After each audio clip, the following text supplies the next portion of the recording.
Hello. On October 9th through the 11th, the clergy of our diocese will be gathering for their annual clergy conference.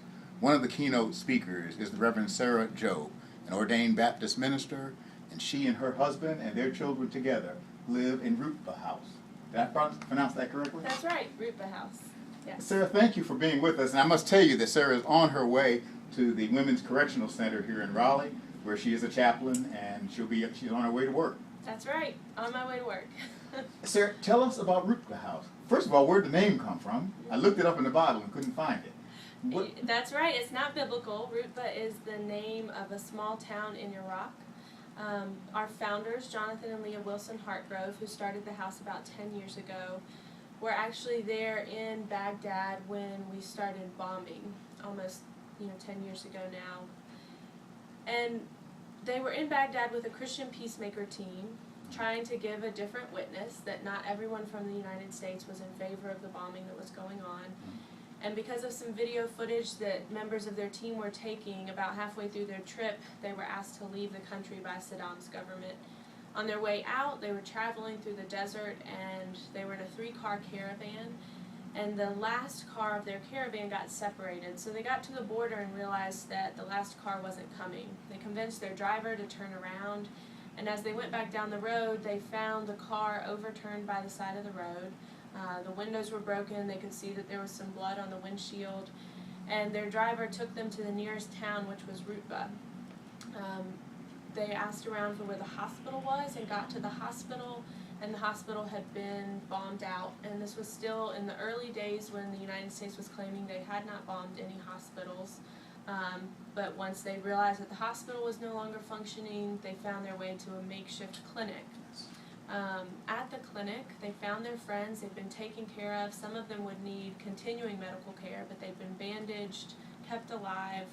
And they found a doctor there who spoke perfect English and who'd taken care of their friends. And when they asked him what they owed him for his services, he said, "Nothing. Just go back and tell your country the story of Rutba, that we here in Iraq take care of even those who bomb out our hospitals." And so when they came home, they named this hospitality house Rutba House in honor of that story, to make good on the pledge to tell the story. And because that sort of hospitality to a stranger who's in need, hospitality even to an enemy, is the kind of hospitality that we want to motivate what we do on a daily basis. So we keep beds open in our house for people who need a place to stay. We have open dinners for folks who are seeking, interested in our way of life, or need a meal. And as much as possible, maintaining the unity of our families and of our household, we try to keep an open door policy so that people with whom we've formed relationships feel like our home is a safe space, that they can come, whether it's that they need food, shelter, a good laugh, or someone to talk to, use the phone, do laundry. We kind of try to keep an open and hospitable place for those sorts of interactions. And you all live there in intentional Christian community. I mean, this is intentionally a Christian community. It is. So we share morning prayers together, weekday mornings. We share meals together. We have a way of sharing our finances. It's not a strict common purse. We do Bible study. We have accountability groups, weekly meetings at which we talk about all this sharing. Sharing takes a lot of talking. So we talk about these things, talk about guests that have asked to stay with us. So at a lot of different levels, we share life together, and all of that is really based on a biblical vision that we feel like we all caught hold of from the book of Acts, where this new early church of believers met in their homes and shared everything they had in common, and the scriptures tell us that none of them was in need, that kind of sharing provided enough for everyone. Now, did you like go on Google and Google Rutba House, or how did you get there? So I met Jonathan and Leah when we all started seminary together. Jonathan Wilson Hartgrove and I went through divinity school at Duke, so that brought me to the area, and I knew that this sort of living, intentional Christian community that I had first heard about through John Perkins and the Christian Community Development Association, I knew that God was pulling on my heart about that sort of living.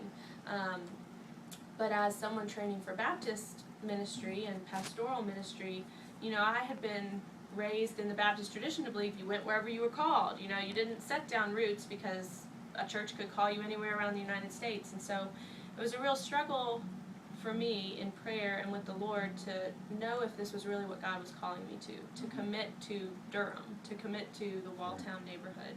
And it took me about 2 years to discern that indeed this was what God was calling me to, and that God would be faithful in providing ministry even in this one space, that I could commit my life there and God would provide ministry in that location. And God has. I have, whether it's been campus ministry at Duke or working in the prison system.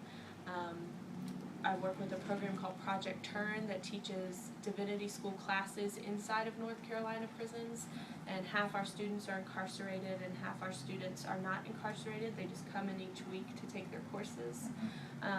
So I started in the prisons that way, and now serving as a prison chaplain, God has continued to provide ministry even while our family has stayed rooted in this neighborhood and this particular community.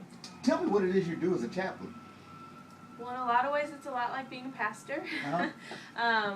We oversee the spiritual needs of all the residents at the prison. So that means that we are ministering to Christian residents, but we're also making sure that the religious needs of other faith traditions are provided for. So some of that is volunteer management, coordinating services. Some of it's actually leading Bible studies, worship services myself. And then there's a lot of one-on-one pastoral care. The women at our institution are struggling with some really intense life experiences. They're trying to make sense of that in a way that's going to set them up well for when they get out. And they want to do that spiritually. They're, seeking how to make sense of pretty deep trauma with respect to their relationship with God. And it's a real gift to get to journey with them in that. You have written a book about a subject that I don't think I have ever heard of, but I may very well. The title of the book, and it's now been published, it's called Creating with God, The Holy, Confusing Blessedness of Pregnancy. Yes. What is this about? Well, the subtitle says it all. I had back-to-back pregnancies. I now have a 3-year-old and a 5-year-old. They're 17 months apart. And, I was an ordained Baptist minister at the time, and I thought that pregnancy would just be one more step in my relationship with God, that it was a blessing, so obviously God and I would walk through it easily and well together.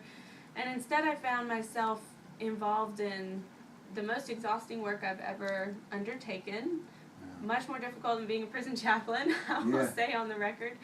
And a lot of my old spiritual disciplines were failing me.